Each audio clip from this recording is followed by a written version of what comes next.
Hello, I have no idea if I'm properly in shot. I probably am not. I'll just adjust the camera just a little bit so at least it looks like it's looking at my face.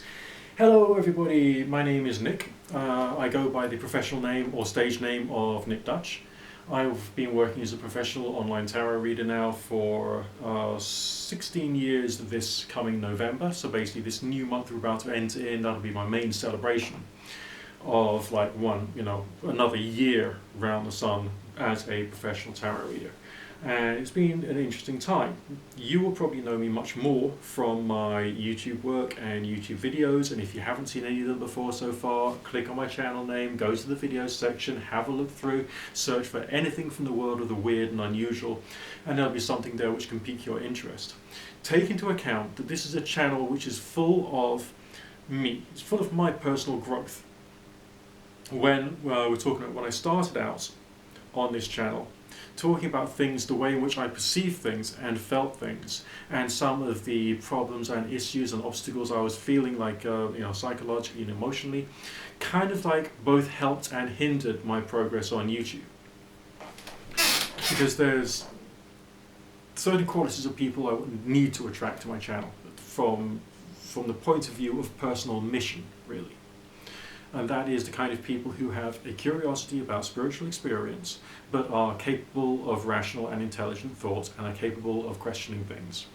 When I was very young and going to various Wiccan and general occult and pagan groups, I think I was probably going to it for the wrong reason, and I was looking in magic for something that wasn't there, which was essentially to do with, I had certain particular challenges to work through, and I couldn't through any normal means do it, so therefore I'd had a few weird experiences that had informed me that there was some truth to it, and there were all these people who were saying they were experts. So essentially it was my own stupid, naive fault to seek something that wasn't there. But what it did do is spark my interest more in terms of the search for the truth in the subjects of the main subjects of discussion of this one particular YouTube video blog. And it did, it's been interesting what I've experienced. It's been confusing, sometimes frightening, but mainly confusing for me personally, especially when I was young and hadn't got my ideas formed properly, because it doesn't matter what you wanted to be when you grew up, when you were a kid. It doesn't matter at all. When you have these experiences, it will shift you. What I wanted to be was like an electronic engineer when I was a kid. I got a health problem. The health problem meant I couldn't ever study to be an electronic engineer or fulfill my career dream. Then essentially what happens next was continued with education and got a few jobs, couldn't quite fit into them, still a chronic fatigue sufferer, still can't quite do a proper job. But all these times, I'm still having the strange experiences on the way. What you might call very loosely a series of spiritual experiences, or things like ghost experiences, astral projections, that sort of stuff. These things actually happen to me, and these things make you question. And so instead of wanting to find out about electronics, I wanted to find out about the consciousness world, and I wanted to have a lot of my life and career dedicated to it, and which is essentially what started to occur properly in a more formal way 16 years ago. So what are my thoughts about both what you might call a transmittative method or a receptive method? So therefore I'm roughly defining it in those two terms, in terms of like going out and trying to do something like Reiki healing, that's like projecting, that's sending out, that's transmitting. And also the same thing with like your ritual magic and your Wiccan circle casting and your chaos magic sigils and the rest of that. That's all transmittative. And then there's the receptive stuff, which is more divination. It's more like dream work. It's more being sensitive to people's energy and thoughts and feelings, and what you might consider to be spiritual realm, as in terms of other consciousnesses, which appear to be there sometimes, but obviously, we don't know anything. Because this is the problem. We don't know anything. As a species, we don't know anything about this. People have tried to understand all this stuff since people first had strange, weird experiences. I mean, some materialists will say, no, they were just having like mental diseases or something, but that's bullshit. Okay, there are some of these things which you can, if you were sufficiently dedicated to it for a sufficiently long enough period of time, would give you strange spiritual experiences of sorts. And then you will have to like look at it and think, I got questions. You can't say I've got answers, you can say I've got questions. Because all the people who've got all the answers, they aren't going to give you the answers that you need or require. Okay? So what is the difference between this transmutative method?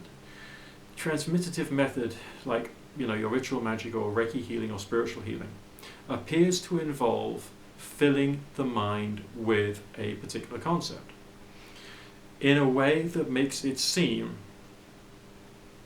that you are operating in a manner which seems to make sense to you. So if your experiences have led you to believe in ghosts or angels or fairies, they may be part of the experience that you have. But if you're transmitting, you're like building up a message, you're building up an understanding of the end result. It's in your mind. It's fortified by, if you are of that type, your robes and your symbols and your colours and your talismans and your, spirits which you're allegedly trying to deal with because you personally believe that. But basically, like this little bubble that you're creating, your aura, your energy field, is being saturated with a meaning. And for some people, it is like they feel they're dealing with a spirit or a demon in that particular blob of energy which they're trying to create and then to send to a particular location. And that's why the witness sample, namely the thing which is a representation of what is your target, has to be pretty damn precise, in my opinion. Because otherwise, like, you got this bolt of energy going out there and it doesn't quite know where to go or what to do, so it may go out rather generally, like firing a 12-ball shotgun from a very long way away. You might not even hit your target because the balls will be so spread far apart.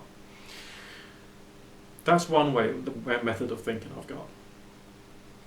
Another method of thinking I've got about the transmutative method is that it is actually hypothetically possible that you are dealing with a conscious entity outside of your body, which would have its own characteristics and abilities and lack of abilities. But then the question is, have you fully understood what it's really about? To which the answer has to be no.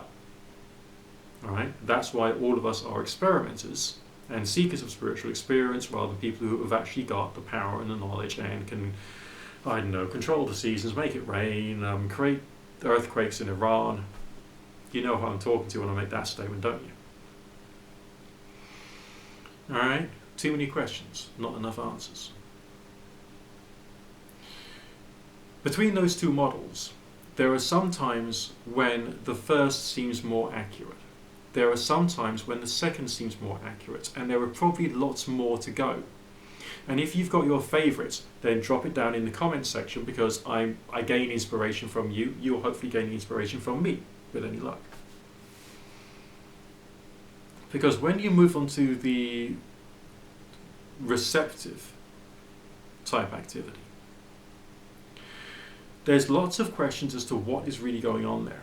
I mean, I attended this psychic development class online. It was full of lovely people, wonderful people. All of them, well, most of them were more Wiccan orientated or devout. Right? I myself am not, okay? But I was asked to read upon someone that I'd never met before, hadn't seen physically in any physical way. She was living a couple hundred miles away because it was a Zoom event. And when I completed my reading, they gave me a round of applause, because I had come up with so many things that was accurate to her story and to who she was as a person. Now, what could be happening there? Yes, it's a receptive activity. It's a form of divination. You're doing psychic reading. You're trying to feel the energy, thoughts and feelings coming from someone. But all I had on the screen was that little square video of that person. And I could just hold my mind. I don't want to use the word focus. It seems like that's an intense activity. You hold my awareness on that person and get a little bit, for want of a better phrase, spiritually out of my head. I'm like almost visualizing myself rising out of my head, and it's complex. And either way, I did seem to get the information about that one particular person. So Is it because her aura was in proximity to mine? No. But there was a representation so that conscious awareness can then travel through space-time, I don't know, a snake of bioplasma going out to that person, without me knowing the precise geographical location of where this person was.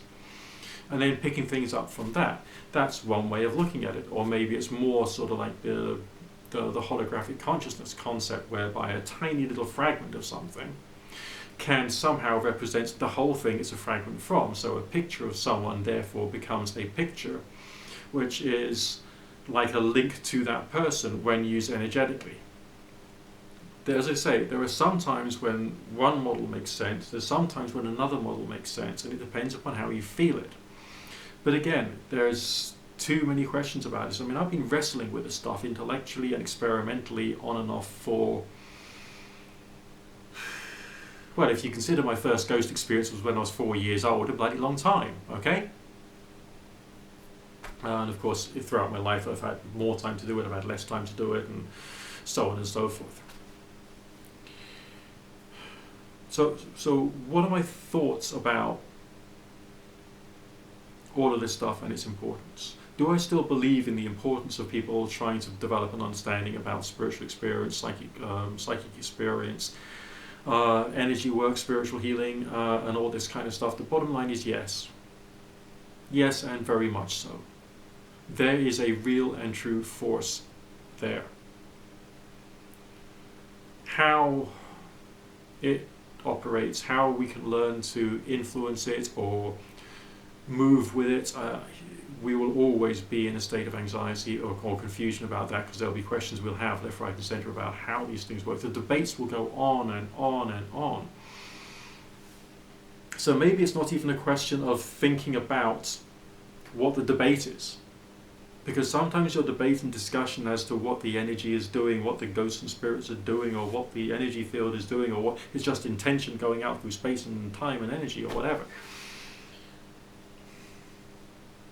I mean, you can argue about this permanently, literally permanently, the entire species on until the stars are but dust. But experimenting and experiencing gives you something else. And that's what my channel is about. Okay? I work as a fortune teller. I should be exclusively using this channel purely to market myself as a tarot reader. Alright? But it hasn't always been like that, has it?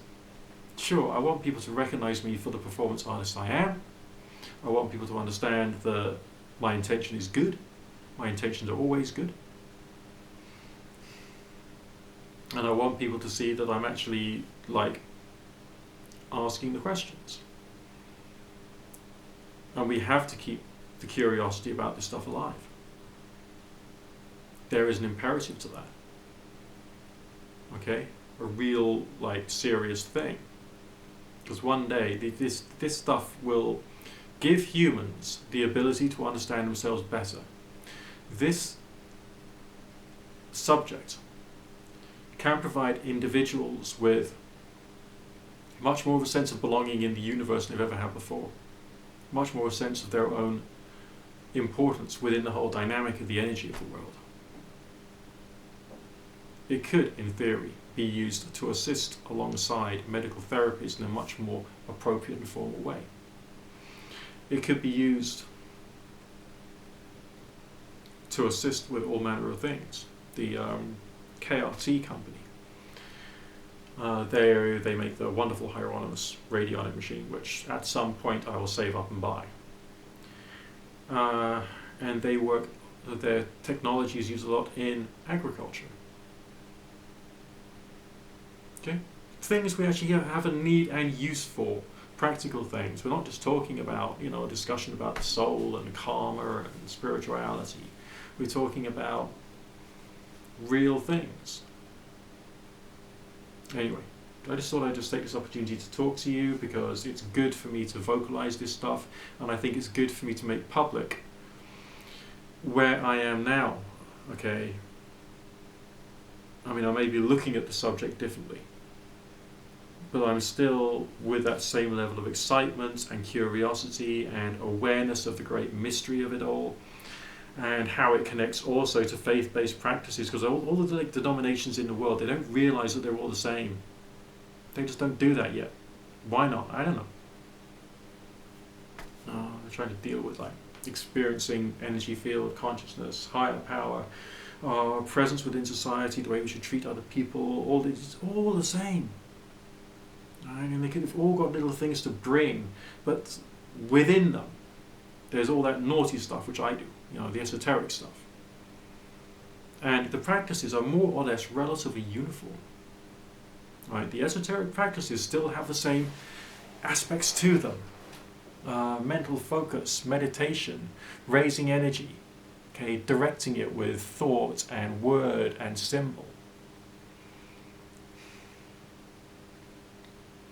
Okay, I've talked too much. If you've made it to the end of this video, great. Don't forget to rate, comment, subscribe, favorite, share, thumbs up, and all the other stuff we have to do on YouTube. And I will talk to you again for another delightful something involving me and you and cameras and YouTube.